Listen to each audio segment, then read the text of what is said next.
끝내는 중앙영문법 마스터, 저는 이정우 선생님입니다. 자, 우리 전치사 밑법 노트 하고 있네요. 오늘 6번째 시간입니다. 컨셉 6가 되겠고요. 무엇에 의한 by 전치사 하고요. 이유, 목적을 나타내는 for 정리하도록 하겠습니다. 그 전에 지금까지 배우셨던 거 가볍게 보고 갑니다. 자, 접촉 붙어있는 느낌의 on이 있고요. 붙어있던 게 떨어지는 느낌의 off가 있었죠. 그리고 무언가를 소유한다는 느낌의 전치사 of를 배웠었네요. 그리고요, 공간 속에 쏙 들어가 있는 느낌의 in이 있었고요. 안에 있던 것이 밖으로 나오거나 아니면 아예 밖에 있는 느낌의 out. 여기에다가 완전히 끝까지 철저하게라는 의미까지도 갖고 있었던 out 정리했습니다. 한 지점 콕 집어 또 배웠고요. 어떤 숫자나 주제, 주변을 의미하는 about 지난 시간에 봤네요. 오늘은 방금 보셨던 것처럼 무엇에 의한 by, 이유, 목적에 for 들어갑니다. 먼저 by부터 살펴보죠. by는 무엇에 의한이 기본 개념인데 여기에서도 힘의 논리를 적용해 주시기 바랍니다. 힘.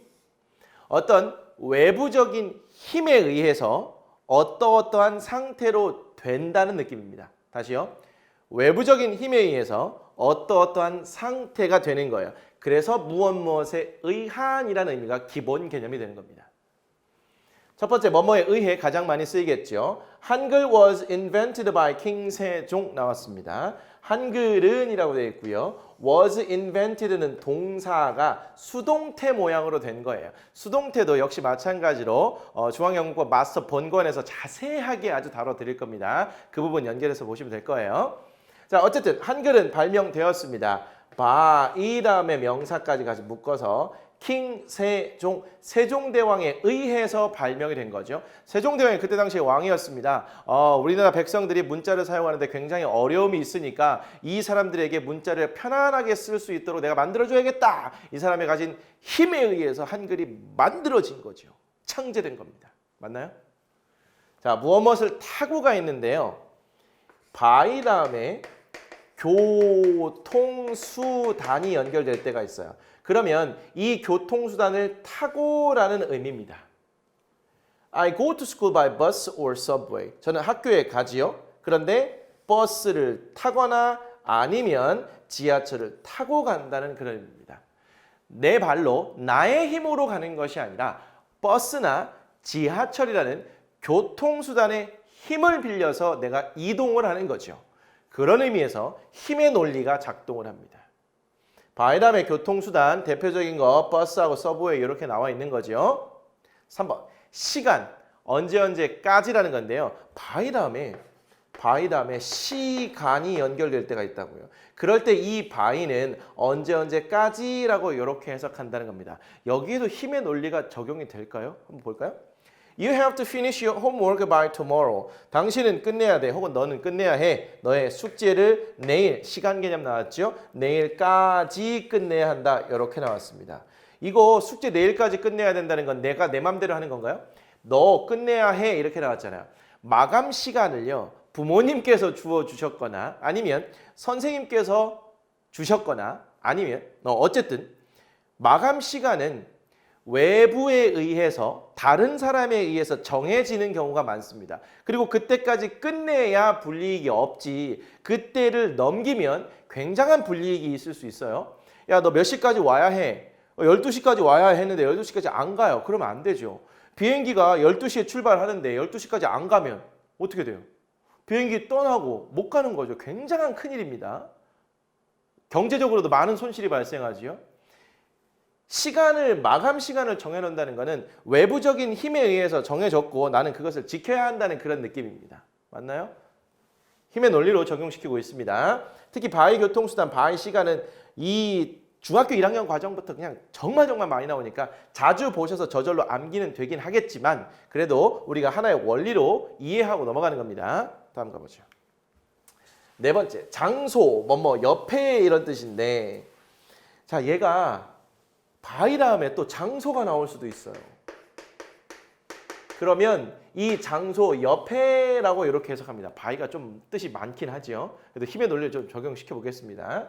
Your smartphone is by the window. 자, 너의 스마트폰이 창문이라는 장소 옆에 있어 이런 건데 장소와 연결됐을 때 무슨 힘의 논리가 적용이 되나요? Stand by me, 내 옆에 서 있어, 창문 옆에 있어 이렇게 할 때 이 어디 장소라는 곳에 외부적인 힘이 작동할까요? 에이, 알아. 억지스러운 느낌이 든다는 거. 저도 요즘에서는 이건 억지로 연결시키지 않겠습니다. 그냥 by 다음에 장소가 연결되면 아, 뭐뭐 옆에구나. 혹시 이걸 힘의 논리로 적용시키실 수 있는 분 저한테 좀 가르쳐 주십시오. 하면 좋은데 에이, 안 되는 것들은 그냥 머리 복잡하게 하지 말고 그냥 외워버리자고요. 우리. 그게 더 깔끔할 수 있어요. 자, by 다음에 뭐뭐 함으로써 이것도 정말 많이 써요. 다 많이 쓰이네요. by 다음에요. 동사가 나오고요. 그 동사가 ing 형태로 나와야 되는 거죠. 자, 이런 형태도 해석할 때 많이 보게 될 겁니다. You can know the meaning of a word by looking it up in the dictionary. 자, look something up in the dictionary 하면 그것을 사전에서 찾아본다 이런 말입니다. 그러면 여러분은 알 수 있어요. 한 단어의 의미, 어떤 단어의 의미를 by ing 그 단어를 사전에서 찾아봄으로써 알 수 있다는 거죠. 뭐뭐 함으로써라는 것은 내가 이거를 함으로 인해서 어떠한 결과가 초래된다는 거죠. 어떤 결과가 초래된다는 건 원인이라는 힘이 작동했기 때문입니다. 이런 원리에 의해서 이런 결과가 나오는 거죠. 맞나요? 와닿지 않으면 이건 무조건 암기. 하늘이 두 쪽 나도 지금 당장 암기. by ing 뭐뭐 함으로써. 자, 6번 꼭 암기해 줘야 할 동사구라고 나왔네요. come by, drop by, stop by. 이것도요. 힘의 논리를 적용하기는 쉽지 않아 보이고요. come by, drop by, stop by는요. 이것도 되게 많이 쓰이고요. 뜻이 똑같습니다. 어디에 잠시 들르다 이런 말이에요. I'll drop by your office tomorrow morning. 내일 아침에 네 사무실에 잠시 들를게. 그럴 때 drop by, stop by, come by 이렇게. 근데 by가요. 어떤 장소 옆에 이런 의미가 있었잖아요. 그 장소 옆에 잠깐 갈게, 잠깐 떨어뜨릴게, 잠깐 멈출게. 이것도 억지스럽습니다. 그냥 외우세요. 잠시 들르다예요. 괜찮을까요? 자, by는요. 힘의 논리로 접근하긴 했지만 안 되는 것들은 암기를 해주시라는 거. 근데 이것들 지금 정리한 것들은 진짜 by가 정말 많이 쓰이는 경우예요. 10번을 강조해도 수십 번을 강조해도 지나침이 없습니다. 자, 최상위로 가는 비법 노트 by하고 until이 있는데요. 얘 두 개는요.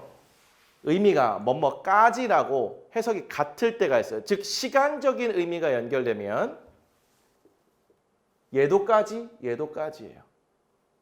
그런데 둘 다 까지라고 해석되는 전치사이긴 한데 의미가 다르답니다. 어떤 면에서 다를까요? by 다음에는 마감 시한이 나온대요. 즉 어떤 일을 그때까지만 완료하면 되는 겁니다. 그때까지만 완료하면 되지 그때까지 뭔가를 계속 완료할 필요는 없어요. 시간이 딱 정해져 있고 그때까지만 완료하면 된다. 그런 느낌. 당연히 그 이전에 완료해도 상관이 없어요. 즉 by 12라고 한다면 12시까지만 완료를 하면 되지 11시에 완료를 해도 상관은 없는 겁니다. 이런 느낌. 즉 마감 시간과 일회성이 특징이라고 볼 수 있습니다. 마감 시간과 일회성이 즉 한 번만 끝내면 되는 거예요. 반면에 until에는요. 그때까지 계속이라는 의미가 담겨져 있습니다. 그냥까지가 아니라 그때까지 계속이라는 의미가 담겨져 있다고요. 그래서 어떤 동작이나 상태가 그때까지 계속 이어지는 그런 느낌이 나는 동사들과 아주 잘 어울리고요. 결론적으로는 계속성이 특징이라고 볼 수 있습니다. 그러면 by와 until을 비교한다면 by는 일회성 그리고 마감 시간이 특징이고요. until은 계속성이 특징이라고 보시면 되겠습니다. 예문을 통해서 비교하면 훨씬 더 느낌이 옵니다. You have to come back by 12. 당신은 혹은 너는 돌아와야 해. 12시까지 돌아오는 거지요. 그러면 돌아오는 것이 계속 돌아오라는 그런 의미가 아니라 네가 밖에서 네가 하고 싶은 일을 해. 그러다가 12시까지는 돌아와야 해. 돌아오는 그런 느낌이 일회성이면 충분한 거고요. 12시까지 오라고 했으니까 10시에 와도 되고 11시에 와도 상관은 없는 거죠. 맞나요? 12시까지만 돌아오면 되는 것입니다. 12시까지 계속 돌아오고 있어야 한다는 것은 논리적으로 좀 어색합니다. You have to hand in your report by tomorrow. 자, hand in이라는 건 제출하다거든요. 당신은 제출해야 돼요. 보고서를 내일까지입니다. 즉 내일까지 제출하는 행위가 계속 쭉 이렇게 가는 것이 아니고 내일까지 그냥 한번 딱 제출하면 되는 거죠. 마감 시간 그리고 한 번만 제출하면 되는 그런 느낌. 12시까지 마감 시간 한 번만 딱 돌아와주면 되는 거. 반면에 I waited for 여기 한번 볼까요? 내일까지 보고서를 내면 되는 거죠. 보고서를 내는 행위가 내일까지 계속된다는 것 자체가 아까 이렇게 얘기했어요. 말도 안 되는 거예요. 자, I waited for you until 12. 저는 기다렸어요. 당신을 기다렸다는 건데 이번에는 until 12라고 나왔습니다. 즉 10시부터 기다리기 시작했다고 하겠습니다. 그리고 나서 12시까지 계속 기다리는 행위가 지속이 된 거예요. 그래서 by와 쓰일 때 동사와 until과 쓰일 때 동사가 각각 성격이 다르고요. 이 by와 쓰일 때는 일회성의 느낌이 나는 동사들, 그리고 until과 함께 쓰이는 동사들은 지속성의 느낌이 얘 자체로 납니다. 끝낸다는 거, 제출한다는 건 얘는 일회성인 거죠. 근데 기다린다는 것은 계속적인 느낌이 이 자체에도 표현이 되고 있어요. 기다리는 행위가 12시까지 계속되었다는 그런 느낌으로 by와 until은 좀 비교해서 보셔야 됩니다. 네. 자, 이제는 이유 목적의 for로 넘어가 보죠. 자, for는 가장 대표적으로 얘를 뭐뭐를 위해, 뭐뭐를 위한으로 해석합니다. 이렇게 알고 계실 거예요. 그런데 무언가를 위하고 무언가를 위해서 또는 뭔가를 위한이라고 한다면 분명한 목적을 갖고 있는 거죠. 내가 어떤 목적이 있다는 것은 그걸 해야 할 이유가 분명히 있다는 겁니다. 내가 예를 들면 영어를 정복해야 해요. 영어를 정복하겠다라는 목표를 세웠습니다. 그러면 영어를 정복해야 하는 목표를 세웠다는 건 분명한 이유가 있다는 거죠. 각자 여러분만의 이유가 있을 겁니다. 어떤 이유로든 분명한 이유가 있기 때문에 여러분들 시간과 에너지를 투자를 하는 거죠. 아무런 이유 없이 그렇게 투자하지 않습니다. 여러분들이 이 강의를 봐요. 그럼 저 사람을 통해서 내가 영어 공부하는데 도움이 되겠다라는 분명한 이유와 목적이 있는 거죠. 그렇지 않고는 이렇게 구독도 누르고 아니면 뭐 굳이 책까지 사가지고 아니면 시간을 투자해서 이 강의를 보지 않는다고요. 그렇죠? 뭐뭐를 위한다는 거. 분명한 이유와 목적이 있는 겁니다.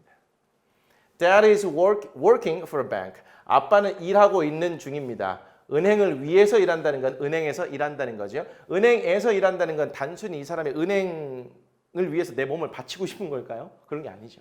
은행을 위해서 내가 일정 부분 나의 지식과 나의 시간과 에너지를 투자하면 그에 대한 대가로, 그에 대한 보상으로 나한테 월급을 주는 거죠.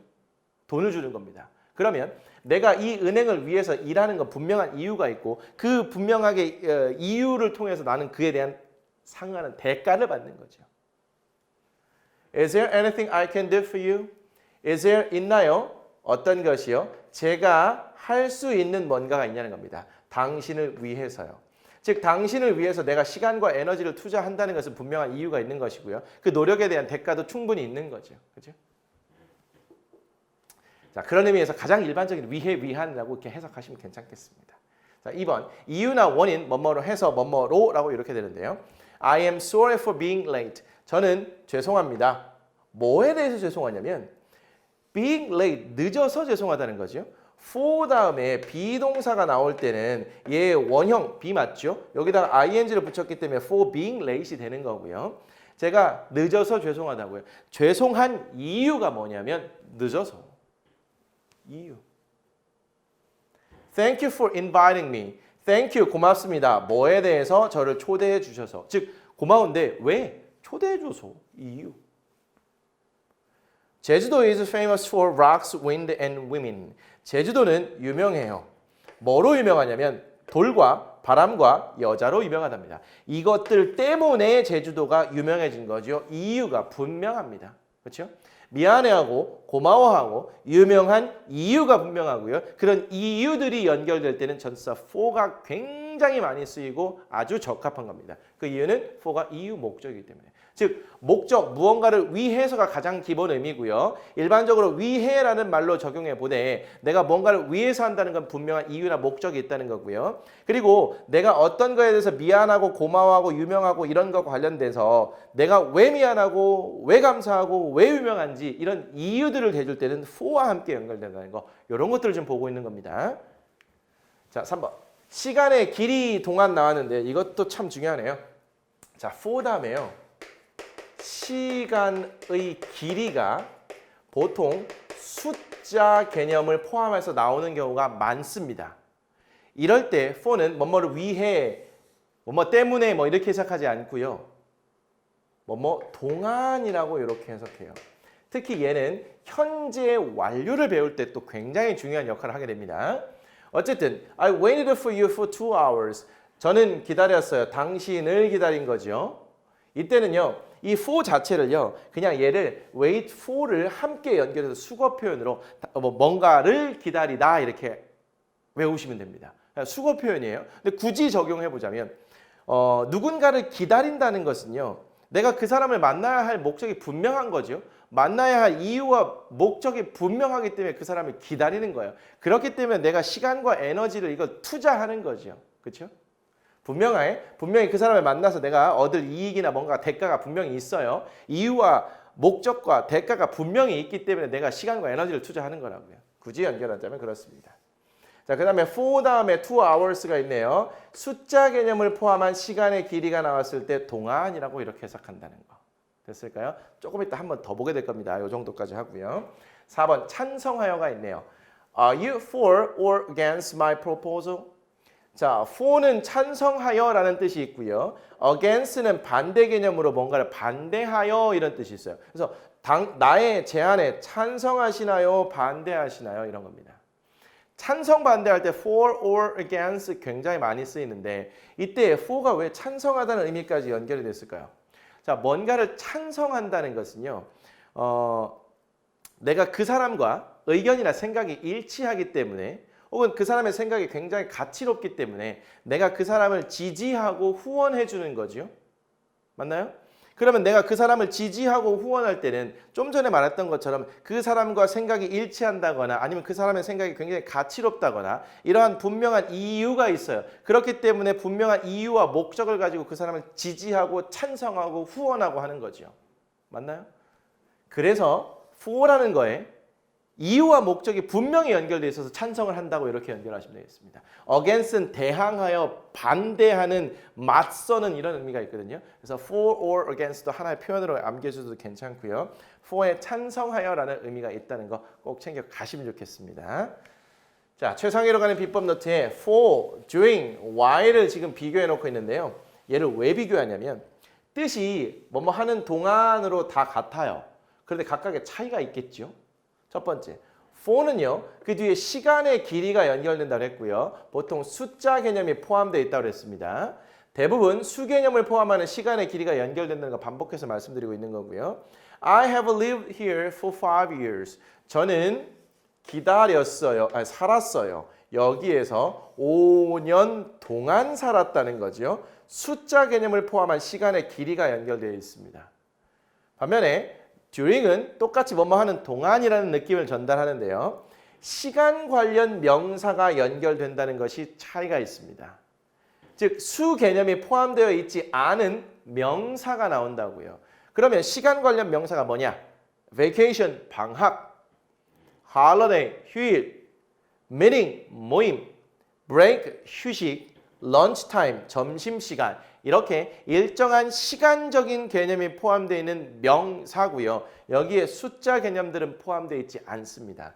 이 for와 during은요. 둘 다 전치사고요. 그 뒤에 명사가 나오는데 시간의 길이가 수개념이 포함된 시간의 길이가 나오느냐 아니면 그 수개념이 포함되어 있지 않은 단순한 명사가 나오느냐에 따라서 골라 쓰셔야 되고요.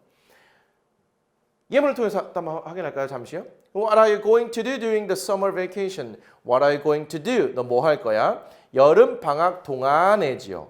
같은 동안에지만 그 뒤에는 숫자가 포함되지 않은 시간의 길이가 아닙니다. 단순한 그냥 시간 명사일 뿐이라는 거죠. 여기에 더 나가서 while을 한번 살펴봅니다. 자, while은 그 뒤에 주어와 동사가 연결되어 있네요. 그럼 while의 품사가 뭘까요? 그렇죠. 접속사예요. 이 while은 접속사이기 때문에 그 뒤에 주어와 동사가 연결이 됩니다. 의미는 뭐뭐 하는 동안 또는 얘는 접속사 편에 가면요. 뭐뭐 하는 반면에 라는 뜻도 배우게 되는데 일단은 얘네가 셋이 다 동안이라는 의미로 같다는 거. 그런데 얘는 전치사고 얘는 접속사라는 점에서 크게 구분이 되고요. 얘는 시간의 길이 숫자 개념을 포함하고 얘는 숫자 개념을 포함하지 않은 시간 관련 명사라는 이런 차이점들이 있습니다. 접속사이며 다음에 주어 동사가 연결된다고 나와 있네요. I was drinking a cup of coffee while I was listening to music. 저는 마시고 있었어요. 커피 한 잔을 마시고 있었지요. 그런데 while 다음에 주어 동사가 이렇게 연결됐어요. 음악을 듣는 동안 커피 한 잔을 마시고 있었습니다. 이렇게 되겠죠. 주어 동사 나왔는데 여기에다가 for를 쓰거나 during을 쓰거나 이거 안 되는 거예요. 아까 for나 during 자리에는 while을 쓰면 절대 또 안 되는 거고요. 또 게다가 for와 during은 구분을 좀 하셨어야 됐네요. 됐나요? 자, 이렇게 해서 오늘은 by하고 for에 관련된 많은 내용을 좀 다뤄봤습니다. 기존의 전치사 편보다는 좀 더 시간이 길었을 것 같아요. 근데 너무너무 중요하기 때문에 시간을 좀 많이 투자해서 이런 부분들은 복습 잘 해두시고요. 그럼에도 불구하고 절대 한 방에 얘네들이 여러분 것으로 되지 않습니다. 일단 여기까지 개념 정리해 두시고요. 그리고 나서 영어를 포기하지 않고 꾸준히 공부를 하신다면 얘네들이 점차 여러분에게로 다가올 겁니다. 너무 걱정하지 마시고 꾸준히 해주시기를 다시 한번 더 부탁드립니다. 자, 이렇게 해서 오늘 강의 정리합니다. 다음 시간 예고하죠. 7강 컨셉 7번이 되겠죠. 출발지의 from과 목적지의 to인데요. 오늘에 비해서 얘네 다음 강의는 굉장히 쉬울 예정입니다. 내용도 그렇게 많지 않을 것 같아요. 오늘 거 복습 잘 해주시기 부탁드립니다. 오늘 수고하셨습니다. 오늘은 여기까지입니다.